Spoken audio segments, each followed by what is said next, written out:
안녕하세요. 설교 백과사전의 이민건 목사입니다. 저는 총신대학원에서 이 설교학으로 박사 과정을 공부하고 또 2월 달에 이 학위를 받았는데요.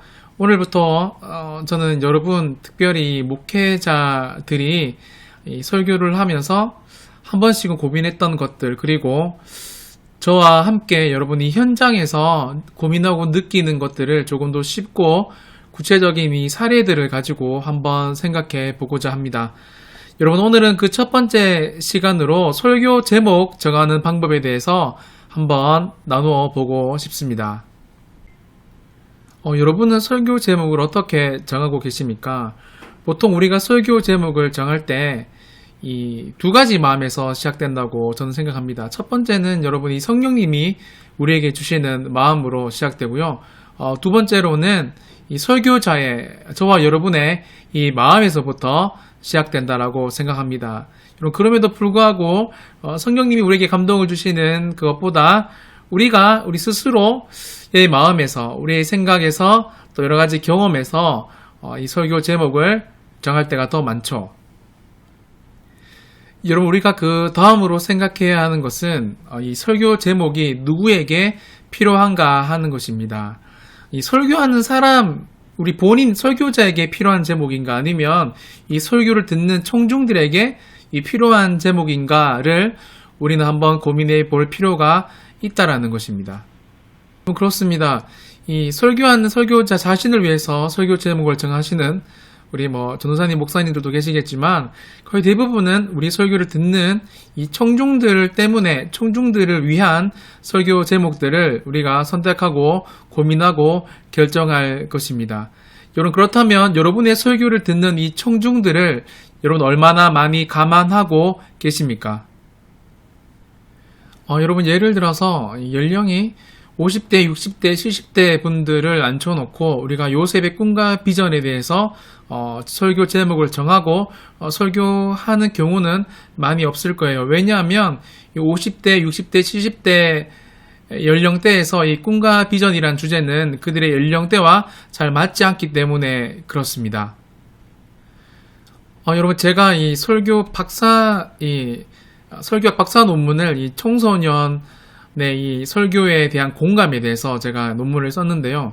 이 설문지를 한 400명 정도에게 돌리고 결과를 받았어요. 그들의 삶에 이 설교의 요소 가운데 영향을 끼친 부분, 이 삶의 변화에 실질적으로 정말 영향을 끼친 요소가 무엇인지 제가 이 설문조사를 해서 SPSS 이걸 전문 프로그램을 돌려서 한번 받아봤는데요. 여러분, 놀랍게도 성경 본문과 여러분이 설교 제목을 통해서 우리 청중들은 삶의 변화까지도 이어진다라는 결과가 나왔어요. 여러분, 진짜 놀랍지 않습니까?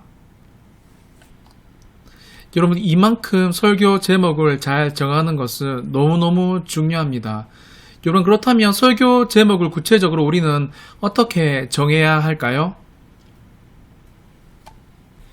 여러분, 먼저 여러분이 선정한 본문을 정확하게 주의하신 다음에 여러분, 그 본문의 이 주된 흐름과 여러분 특별히 이 반복되는 단어가 무엇인지 여러분 한번 체크하면서 확인해 보시기 바랍니다. 여러분, 그 다음 여러분이 이 설교를 듣는 연령의 이 관심사, 그리고 여러분이 이 시대 있잖아요. 그 시대만의 그 주간, 어떻게 한 달 동안에 여러분 그 시대의 핵심 키워드가 뭔지 여러분 검색을 한번 해 보시기 바랍니다.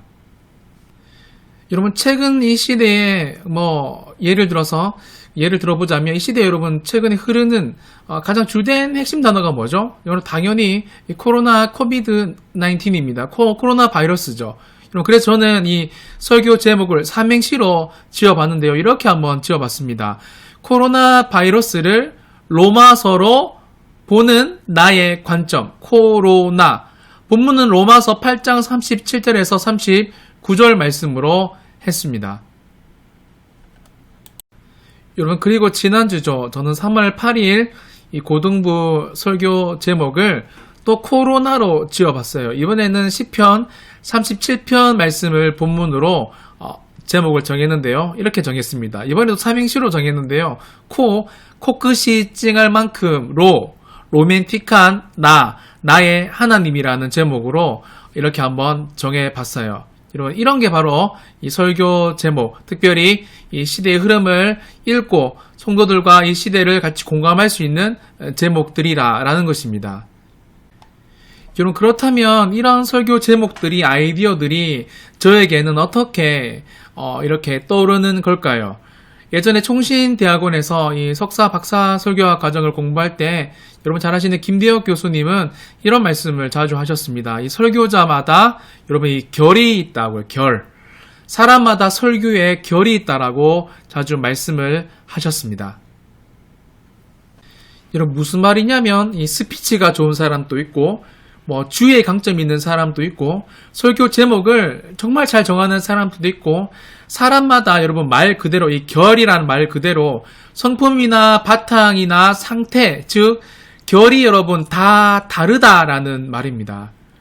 설교 제목을 잘 정하는 사람도 여러분이 결대로 있다라는 겁니다.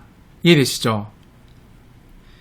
여러분이 그럼에도 불구하고 설교자마다 결이 다 다름에도 불구하고 저는 이런 방법으로 설교 제목을 정합니다. 예를 들어서 에베소서 1장 22절에서 23절 말씀으로 제가 여기서 이 설교 제목을 찾는다면 여러분 그 22장 22절 23절을 읽어보시면 거기에 주로 반복되는 단어가 바로 여러분 교회라는 단어입니다. 22절에도 보시면 또 만물을 그의 발 아래에 복종하게 하시고 그를 만물 위에 교회의 머리로 삼으셨느니라. 23절에 교회는 그의 몸이니 만물 안에서 만물을 충만하게 하시는 이의 충만함이니라. 여러분, 교회를 그 다음에 한글, 영어, 또 원문 헬라어로 이 교회의 단어가 어떻게 풀이되는지 한번 연구해 보시면 됩니다. 여러분 벌써 다 알고 계시다시피 이 에클레시아라는 이 교회라는 헬라어는 여러분 에크, 밖으로 불러내어진 사람들의 모임을 여러분 바로 이 교회라고 말합니다. 죄악된 세상에서 밖으로 불러내어진 사람들의 모임을 여러분 교회라고 한다고요. 밖으로요. 그럼 여러분 밖으로란 단어를 저는 네이버에 이렇게 한번 검색을 해봅니다. 쳐보면 이런 단어가 뜻이 있더라고요. 어떤 선이나 금을 넘어선 쪽이라고 되어 있어요. 보통 우리가 에베소서 1장 22절 23절 말씀을 본문으로 잡으면 교회란 무엇인가, 아니면 예수님과 교회, 이렇게 여러분 청중들이 이미 이 설교 제목을 예상할 수 있는 그런 제목들을 짓는 분들이 많잖아요. 그런데 만약 저 같으면 이렇게 한번 지어보겠습니다. 선을 넘는 사람들, 아니면 밖으로 나온 사람들이라고 저는 한번 지어서 청중들에게 호기심을 유발하도록 한번 해보겠습니다. 여러분, 두 번째로 이 검색창에 지난주에 가장 뜨거운 이슈가 무엇이었는지, 핫 이슈가 무엇이었는지 한번 확인해 볼 필요가 있습니다. 저는 여러분이 잡지나 뉴욕타임즈나 신문 기사 일면 이 헤드라인 이런 것들을 카피라이터를 저는 좀 자주 보는 편이거든요. 그리고 제목을 가장 잘 뽑는 곳이 여러분 아시다시피 이 TV 연예 쪽입니다. 여러분 거기에 들어가시면 훨씬 더 좋은, 좀 사람들이 좋아하는, 그리고 어떻게 보면 설교 본문을 가장 더 잘 드러낼 수 있는, 좀 요즘 친구들의 단어 신박한 이런 여러분 제목들이 생각보다 많이 있습니다. 이렇게 네이버에 들어가셔서 연예란을 클릭하시고 위에 TV가 있잖아요. 여기를 클릭하셔서 위에 프로그램이 있습니다. 이제 우리가 선을 넘는 바깥으로 이런 거니까 그래서 이렇게 찾아보는 거죠. 비슷한 검색어가 있나? 그러면 한번 봅시다.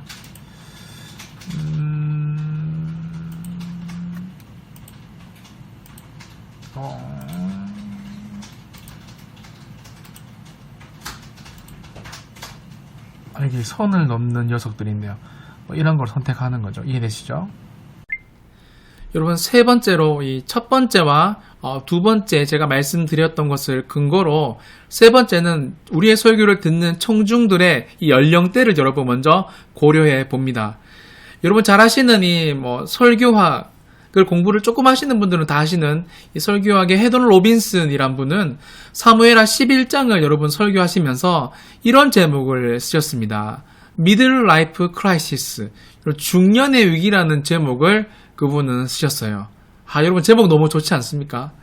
그렇게 하나님을 사랑했던 다윗의 인생에 찾아온 이 중년에 온 처참한 죄악의 사건을 그 설교를 듣는, 특별히 설교를 듣고 있는 청중들, 이 중년들도 똑같은 위기를 우리도 맞이할 수 있다라는 경각심을 중년의 위기, 미들라이프 크라이시스로 여러분 청중들에게 설교 제목만으로도 여러분 각인시켜 줄 수 있는 좋은 도구로 헤돈 로빈슨은 사용했다라는 것입니다.